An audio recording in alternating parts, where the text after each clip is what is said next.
Welcome back, everybody, to another episode of the SRU podcast with me and my guy, Will Royal. How you doing today, Will? Can't complain, Bryce. It's middle of December. We're almost to 2023, which is weird to think. It's been a weird year, but to say the least.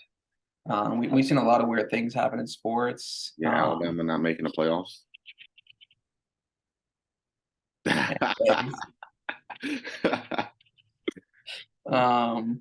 So to start off, we're gonna talk a little bit about football, but it's gonna be a basketball heavy episode. There was only one game we saw this past week, and that was the Army Navy game, a very traditional game. Army ended up winning in double overtime 2017, and Navy ended up firing their longtime coach, whose name I can't remember off the top of my head, and it's hard to pronounce. I remember. Isn't he like some Polynesian guy?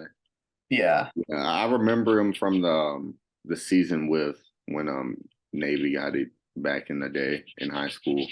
Yeah, with Keenan Reynolds. Yeah, and DJ. EJ. Yeah, but the other big college football thing was Caleb Williams winning the Heisman, who yes, sir. I think towards the end of the season isn't that big a surprise. Well, towards the end of the season, no, but that the championship game, conference championship game, really opened up a lot of people's eyes to who the Heisman front runner was. And it was, but honestly, my pick was between him and Max Duggan. Yeah. It was a fairly close. You look at the votes, and then you have, I think it was CJ 3, Stetson 4, and then 5 through 10. Like Hendon Hooker was the best outside of the top 4. Yeah. Well, yeah. Max Duggan did win the Davy O'Brien Trophy, and Caleb Williams won the Maxwell Award. So it was a toss up, honestly. Yeah. But who do you? How did you feel? What was your rankings for the Heisman? Who was your top 4? Well, given those 4, I definitely said, I would say Max Duggan, just because of what he did with TCU, took them from almost, everyone predicted them to finish bottom 3 of the Big 12, and now they're 2 wins away from winning the national championship. So I would have put him 1. Caleb Williams, I would have probably put at 2, even though he's kind of in that new environment, and we see a lot of transfer. Recently, we've seen a lot of transfers end up winning, like we saw with Joe Burrow. We've seen with likes of Cam Newton in the past. But him with Lincoln Riley is a good combination, so I think that worked out, and he got the 2. 3, I would have put CJ Stroud just because he's got that raw potential, and then 4, Stetson Bennett, because let's be real, he's 25 years old and he's cooking up freshmen like it's nothing. No, that's wild. See, mine's a little bit different. Well, mine's the same, but the last 2. I would put Stetson Bennett over CJ Stroud just because Stetson Bennett had better wins. He didn't really have any Heisman moments because they literally breezed through the year. But yeah. I like Stetson Bennett over CJ Stroud, even though CJ Stroud was my pick at the beginning of the year. But hey, I was closer than you. You had Bryce Young, didn't you? No, you had Will Anderson. Will Anderson, yeah. Hey, he won Defensive Player of the Year, so yeah, to each his own, I guess. Yeah, but today is Monday, which means there is a new AP poll in terms of college basketball, and we have a new number 1 team. Yeah, well, a lot of stuff has happened in college basketball this weekend, or since the last time we recorded an episode. Yeah, Purdue is now number 1 because Houston and Texas both lost this weekend. Texas, I'm just going to talk about this briefly because obviously it's a lot of internal stuff, but their head coach, Chris Beard, got arrested this morning, facing a felony charge. He is suspended without pay indefinitely. And last I saw, they were losing to Rice. I'm sure. Yeah, I did see that too. Yeah, they're down 33-29 at halftime as we speak. If you would have asked me right before that arrest happened who was winning the national championship, honestly, I would say Texas would be in my top 4 picks in the Final Four, honestly. Well, it depends if he comes back in time and how he's going to deal with that chemistry. Yeah. Like the watching the team play, they look great. Like all around, they're a really good team. They did lose to Illinois, who's who they've had their troubles too, but Illinois is still a really good team. Also, I don't see them being a national championship team, but who knows until March? Like we have 3 more months. Well, technically, what Yeah, 2.5, but yeah, 3 more months. that's the beauty of March. You never know what's going to happen. Yeah, for sure. So, like we said, Texas ended up falling 5 spots from 2 to 7, but they weren't the biggest faller. That would be Auburn going from 11 to 8 or 19. Yeah, but we're pretty proud about that drop. But we'll Oh, get yeah. to that when we get to it. This week's biggest riser is Mississippi State going from 23 to 17. Yeah. And just to break down the new top 5, we have Purdue at 1, which I think is good. They've been really good this whole year so far, beating the likes of Duke and such. 2 is Virginia, and kind of see why they won the national championship a couple years ago and playing in one of the best college basketball conferences. And even though conference play just started, it's still a lot to expect because considering you still have a place of Duke and I would say Florida State and Louisville, but that game was awful. Yeah, that game was bad. 3, you have UConn, who also has been really good. Yeah. 4, Alabama, just coming off beating a number 1 team, second time, or the first time a team has beaten the number 1 team twice in a season since Duke, all the way back in 1964. The first time a team has beaten the number 1 team twice before January in 60 years. Exactly. Yeah, that's crazy. And then 5, you have the former number 1 team, Houston. Yeah. Other honorable mentions you have out here, you have Tennessee at 6, Kansas at 8, Arizona up to 9, Arkansas down just down 1 spot to 10. Don't understand that at all. We literally hadn't lost and we dropped a spot. You know how I feel about rankings and like teams hating on Arkansas, and this is another exhibit another example of us getting screwed out of rankings for some reason. But it is what it is. We still have a lot of season to go, and we will show everyone that we are superior. Speaking of Arkansas, we lost a good one, man. We lost Trevin Brazile, who could have eventually became a lottery pick on the way he's been playing. He was a big part of Arkansas's rotation. He was a 6-man. Most people say he was our 6th starter because he would come in really early, and he most likely will come back. Most people think he will, and he could next year.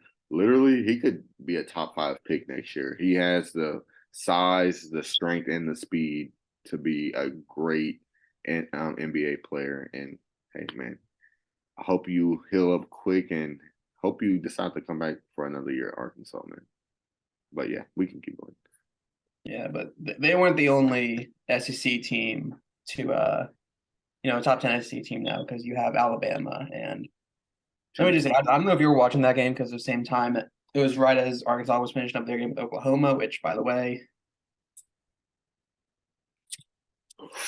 we need to make merch out of this, I swear. Yeah, we need to make some big game boomer lighters. Yeah, you have Alabama beating number 1 Houston in Houston. This was a game where, if you remember last year, came down to the wire, and there was a very controversial call regarding J.D. Davidson with possible goaltending. Oh yeah, I do remember that now.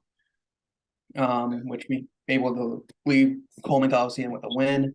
This time we traveled to Houston. They were wanting revenge for that, and we gave them their first loss of the season. But it's not without saying, like, we did see our struggles. Brandon Miller kind of struggled, but our other freshman, Noah Clowney, stepped up, and he actually won SEC freshman of the year or week. Yeah, he won it with my boy Nick Smith Jr. Yep. Yeah. But from looking at the rankings, I think Memphis should be ranked.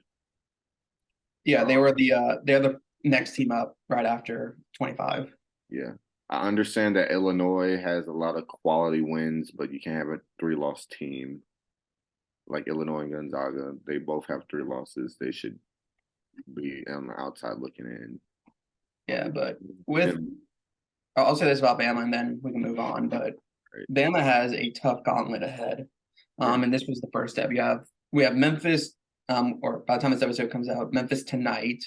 You have, which is in Tuscaloosa. Then you have Gonzaga in Birmingham. You can take it easy with Jackson State, and then go right into SEC play with Mississippi State. So it's going to be a tough challenge. But after what I saw with Houston, even though we did struggle a little bit towards the end of the first half, start of the second half, I think I'm confident that we can get the job done. Yeah, I believe in Alabama, even though I don't like to see it, but it will make conference play fun. I remember texting you. I'm pretty sure was it after the Alabama game, or it Yeah, was like, yeah. I was like, man, I can't wait for conference play because the SEC looks really good with all the teams that are ranked and all the teams that could be ranked. LSU's been looking pretty good. Kentucky is kind of middle of the pack at least in their standards.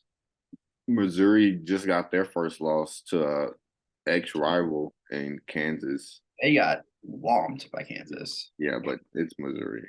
Missouri, honestly, I know Missouri only has one loss, but they're not that good at all. Yeah, They haven't really played anyone. Um, who else? Mississippi State looks pretty good. We'll see when they actually like play a big team, like a really good team. Other than that, who else? We had Tennessee, Kentucky, Arkansas, Alabama. Mississippi State is actually looking good. Yeah. But the SEC looks like it's going to be pretty tough. What the last few years? I'm pretty sure the last 2 years the SEC had one of the most teams enter the March Madness tournament. So it could happen again this year, honestly. But Yeah. we'll have to see when March comes around and selection day. Yeah. Then you have another team that you didn't mention, but they lost this weekend. That was Auburn losing to Memphis. Oh yeah, Auburn. They look decent. They literally just look like their team from last year without Walker Kessler and Jabari Smith, which is not a bad team, but not a championship winning team. Literally at the beginning of last year, around this time, I was like, "Hey, Auburn could be a national championship team," and what I'm pretty sure they ended up getting upset in the tournament. I don't remember by who though. By Miami.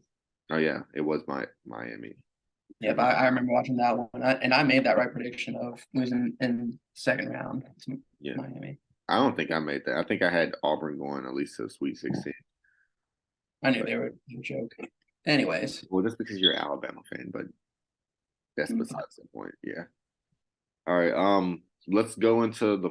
Oh wait, we didn't talk about the coaching hires for college football. Yeah, there's a few notable ones.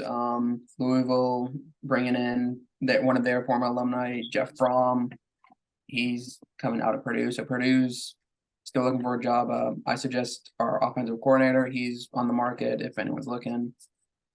And then this one surprised me. What Stanford did, bringing in Sacramento State's coach. What was his name again? His name is Troy Taylor. Troy Taylor, yeah.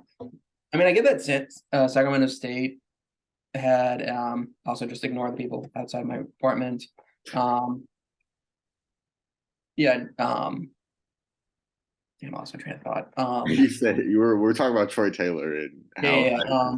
The last decade or so, you've had David Shaw, who's been coach likes of Andrew Luck, Christian McCaffrey, took him to Rose Bowls, that sort of stuff. And then the last 2 or 3 years fell off, he resigned.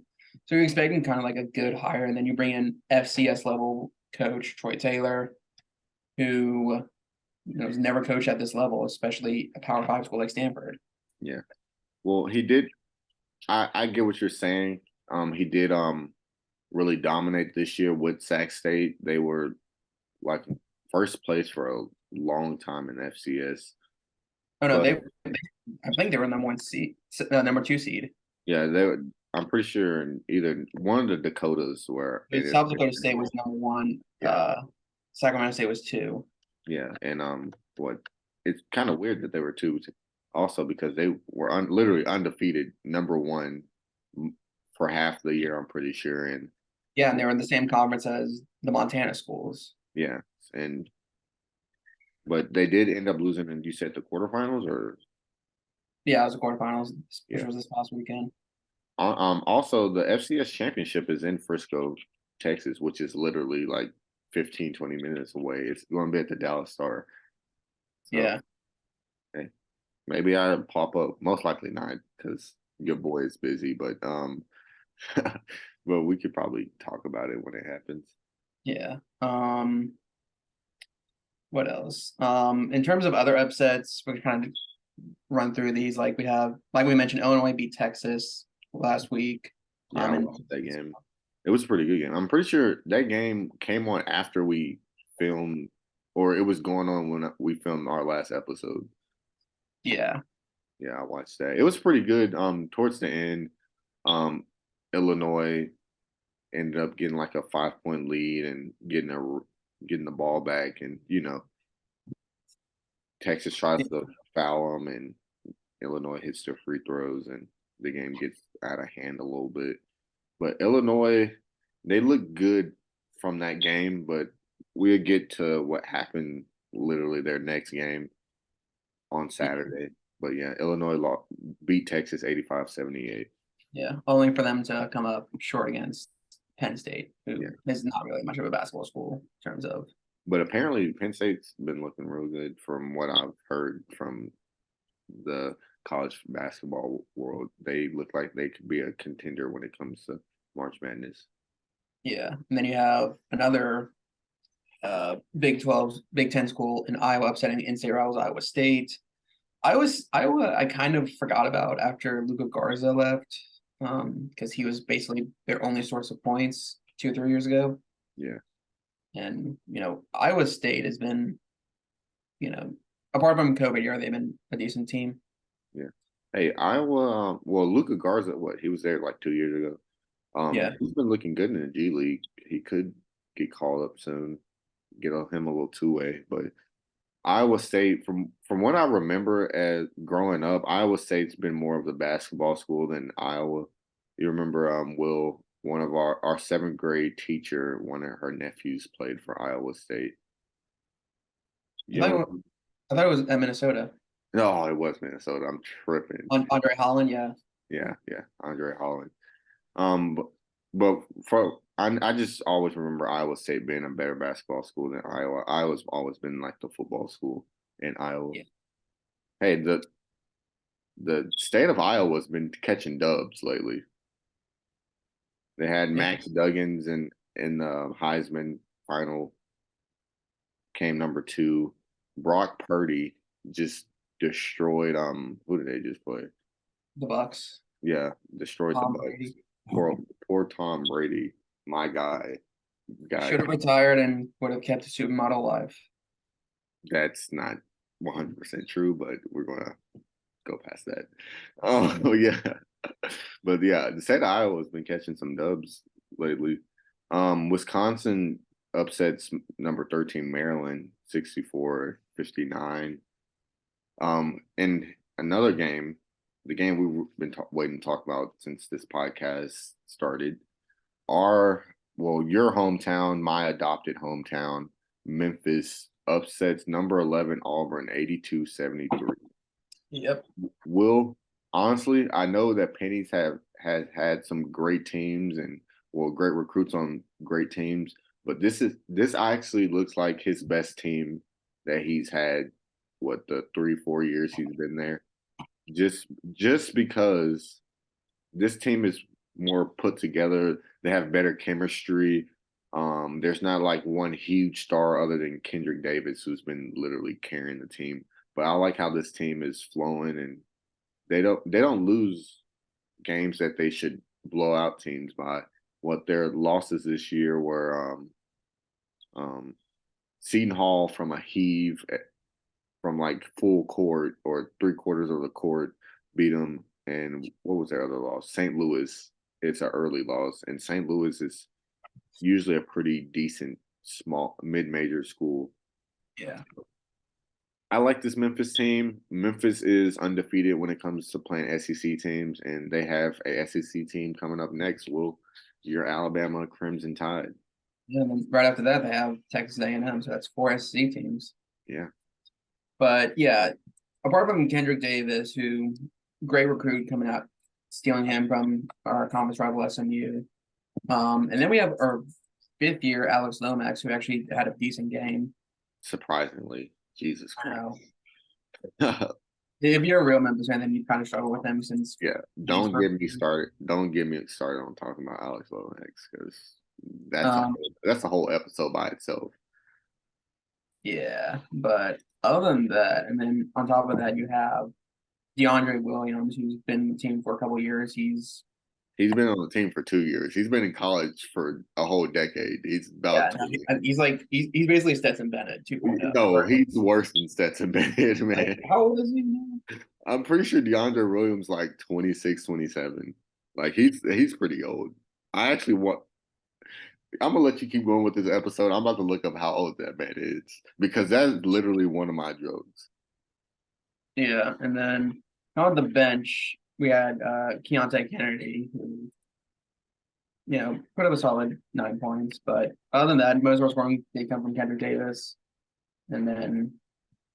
But hey, we have Bama and A&M coming up. I'm excited to see where this Memphis team goes. It's going to be hard watching this game tomorrow night or tonight. Who to root for, because when they were in Memphis last year, I wore an Alabama hat with a Memphis shirt. Yeah. Probably going to do the same. Well, you have to root for your home team. But that's also my college. But you grew up in Memphis. And also, DeAndre Williams is 26 years old, which is crazy. But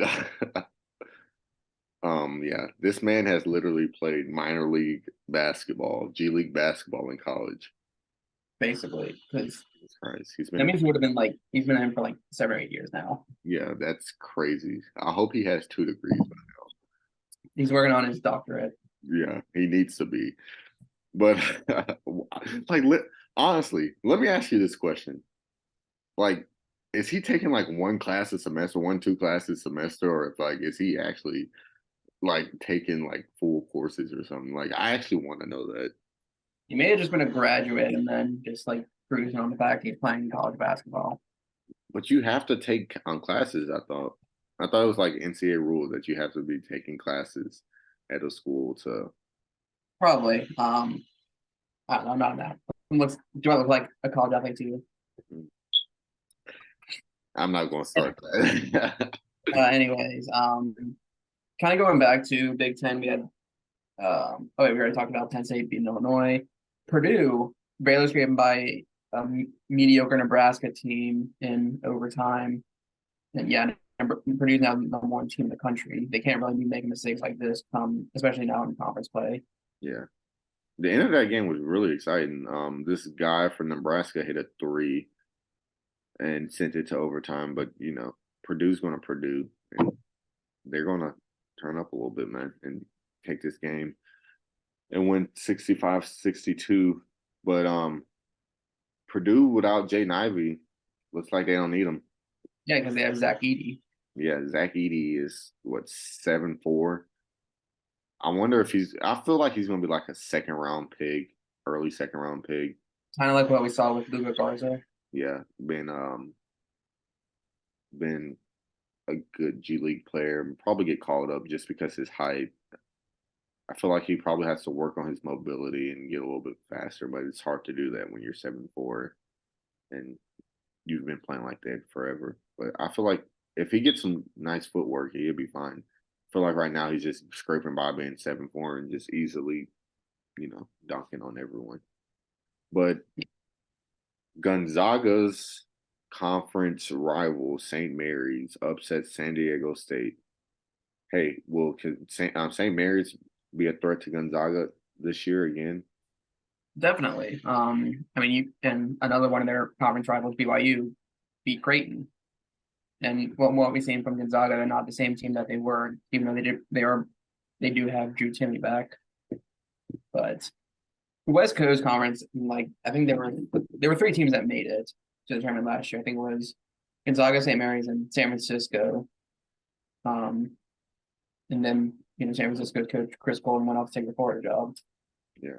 But Gonzaga is never safe. It's like it's not. It's kind of like Memphis was in the old CUSA. Yes, they're gonna win, but it doesn't. It's not gonna come easy. And I think same areas, same way you pose as two big threats to Gonzaga. Yeah, I feel you. I feel you. Creighton. Speaking of Creighton, they've been struggling. They. Yeah, I remember at the beginning of the year, everyone had them in Final Four pick, and it looks like they've been struggling ever since. They. yeah, they were basically the pick for the Big East team, and it's now UConn. UConn, I think, is just going to blow them out first chance they get.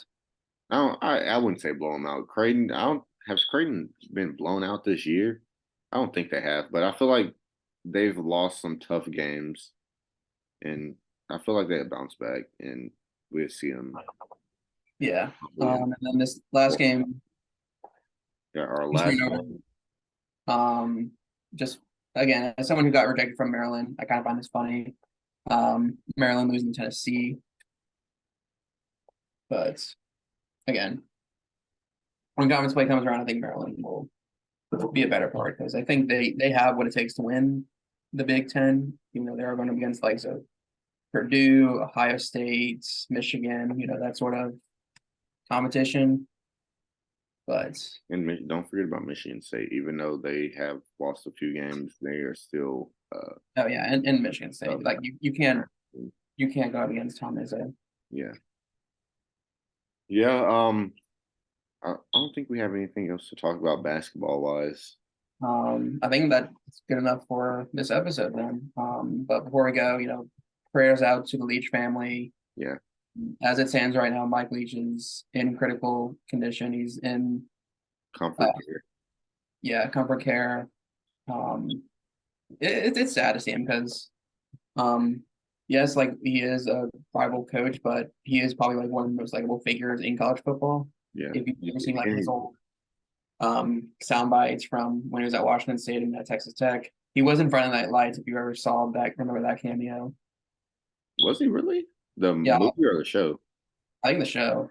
Oh dang. Well, I last time I watched the show was a while ago. So Yeah, same. I didn't really think about it until I saw that clip come on my Twitter timeline today.